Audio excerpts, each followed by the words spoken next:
Salut YouTube et bienvenue dans Lost Movies.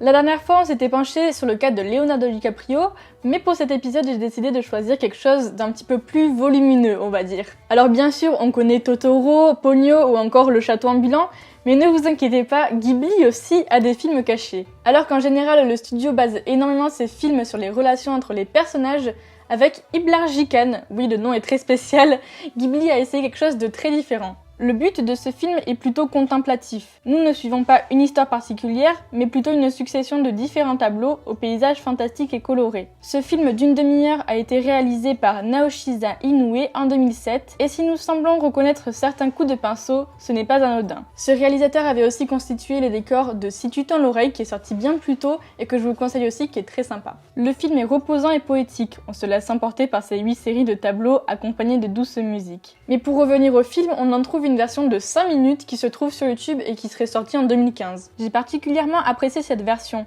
parce qu'on y trouve plein de personnages des univers Ghibli et ça rend tout ça encore plus magique.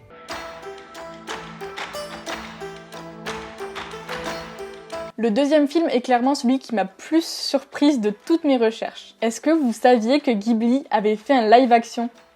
Je sais pas si vous vous rendez compte, mais Ghibli est vraiment connu pour son style de dessin, d'animation. Voir un live action réalisé par ce studio est vraiment surprenant, mais c'est pourtant le cas du film Le Dieu guerrier arrive à Tokyo. Ce film de 10 minutes est plutôt récent puisqu'il est sorti en 2012 et a été réalisé par Shinji Higuchi. D'ailleurs, ce Dieu guerrier ne vous semblera peut-être pas inconnu puisqu'il est tout droit tiré du film Nausicaa la vallée du vent. À première vue, le film est très étrange. On suit la voix d'un personnage qu'on ne connaît pas, les actions sont étrangement mises en scène et le monstre semble plastifié. Mais en faisant quelques recherches, je me suis rendu compte qu'en fait le film est réalisé en maquette et c'est ça qui le rend si particulier. Les effets spéciaux sont faits avec des miniatures, des figurines. On ne fait pas face à de la 3D et de la modélisation, mais à une construction réelle. Nous retrouvons alors, comme dans Godzilla Resurgence, aussi réalisé par Shinji Higuchi, une entité venue pour détruire une ville. J'ai d'ailleurs trouvé une version sous-titrée de ce film que je vous mettrai en barre d'infos comme les deux autres films dont je vous parle dans cette vidéo. Et bien voilà, vous en savez un petit peu plus sur le premier live action du studio Ghibli, de quoi surprendre vos proches. Enfin bon, passons au prochain film.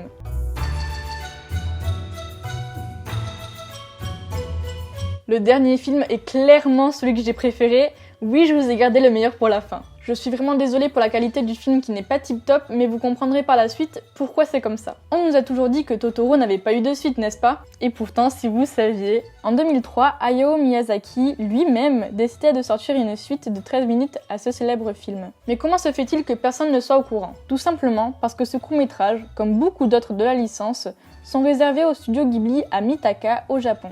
D'ailleurs, pour ceux que ça intéresse, en ce moment, le musée fournit une vidéo de 30 secondes à 1 minute sur sa chaîne YouTube. C'est publié une fois par semaine et ça dévoile une partie du musée, donc en général c'est une salle proposée, donc je vous mets ça en barre d'infos si ça vous intéresse. Mais revenons vers le court-métrage en question. Le film Maï et le chaton bus se concentre donc, comme le titre le dévoile, sur la petite fille de la famille présente dans Totoro. Ce film se déroule après que les jeunes filles aient rencontré Totoro. C'est une forme de séquelle, mais il nous permet d'en découvrir plus sur les créatures que sont les chat-bus.